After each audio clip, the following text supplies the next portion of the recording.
would be found at some point, but now it feels, oh gosh, have we over-capitalised, or, we have a bit more nervous. Amanda Wright says she's now unsure whether to renovate the property. However, a homeowners group is telling Aucklanders to keep calm and carry on. The president of the Homeowners and Buyers Association, John Gray, valuations aren't reflective of a home's true worth. People shouldn't be disappointed that their rating valuations has decreased, because it is a taxation tool. It does not reflect the value of the property insofar as its amenity or condition. John Gray is urging homeowners not to let council valuations drive their decision making. The regions with New Zealand's highest scores for creditworthiness are in the top of the South Island, but Wellington has the highest incomes. RNZ's money correspondent Susan Edmonds has been looking at regional data which shows the economic picture is mixed. In general, the South Island has lower unemployment. The lowest is in Queenstown. Places like Northland have the largest proportion of people on job seeker support. Areas where farming is a bigger part of the economy may be feeling more buoyant as that sector picks up. Falls in house prices help affordability in Wellington and Auckland. In Queenstown and Western Bay of Plenty, homes are less affordable compared to incomes. Economists say there are many reasons why some regions may perform better than others, but key factors are geography and isolation and the local employment sector. The government has been warned of growing corruption in New Zealand, with compromised police officers and border security helping to aid drug smuggling. The Ministerial Advisory Group has issued a new report warning that organised crime groups have been cultivating vulnerabilities in public institutions through bribery and coercion. The Associate Police Minister, Casey Costello, says the findings could be a wake-up call for New Zealanders. We've kind of considered ourselves as a little bit of a haven, and we have been.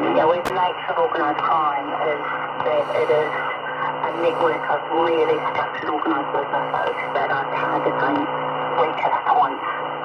The report notes New Zealand is the only Five Eyes country that doesn't have an anti-corruption strategy. The parents of a 15-year-old Napier boy killed at a birthday party are appealing for information, saying those who know something are being intimidated. It's been months since Kaya Paroia was attacked and stabbed. Police have not yet laid any charges. His father, Ren Paroia, told Te Ao with Moana that heard death threats are being made towards people with information. He said people shouldn't be intimidated by cowards hiding in the shadows. They've got to do the right thing, and there's a lot more of us in the community that are willing to get behind them and support them and help them to come forward with the truth than there isn't there. Ren Paroia denies the family had gang affiliations, saying some photos of his son Tracy Chanel have been taken out of context. Private investigators are searching for a missing US aviation student who vanished from Palmerston North over a week ago. 24-year-old William Henry Johnson, a student at Massey University, was last seen by a friend between May 30th and June 1st in the Takano area. Private investigator Mike Gillam from Investigators New Zealand says Johnson hasn't responded to any attempts from his family to contact him. Obviously, they're really concerned about his well-being. It's completely out of character for him to not have contact with them for this period of time. And from what we've observed, we agree with that. Mike Gillam says a team of investigators are involved in the search around Palmerston North and Auckland, where William Johnson is known to make off-the-cuff trips to. A lawyer for a soldier accused of filming sex without consent says the allegations are part of a vendetta, placing a court-martial at the Burnham military camp on one count of making an intimate visual recording.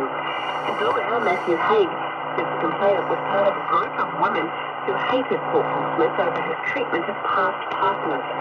He says he lied about what had been consensual activity. Prosecution lawyer Captain John Whitcomb says it was understandable the complainant sought out people who had also had a bad experience with the soldier. He says there is nothing to suggest the women colluded. Residents of the Northland town of Morewa say they are fed up with the noise and rubbish left behind by boy racers during frequent burnouts in the town. Pamela and Simon Baragwana says community members like herself have been cleaning up the mess. She says they recently cleared out about 7 to 8 trailer loads of rubbish dumped at the railway station by boy racers. we handfuls all of that out and put back to the dump. It was huge.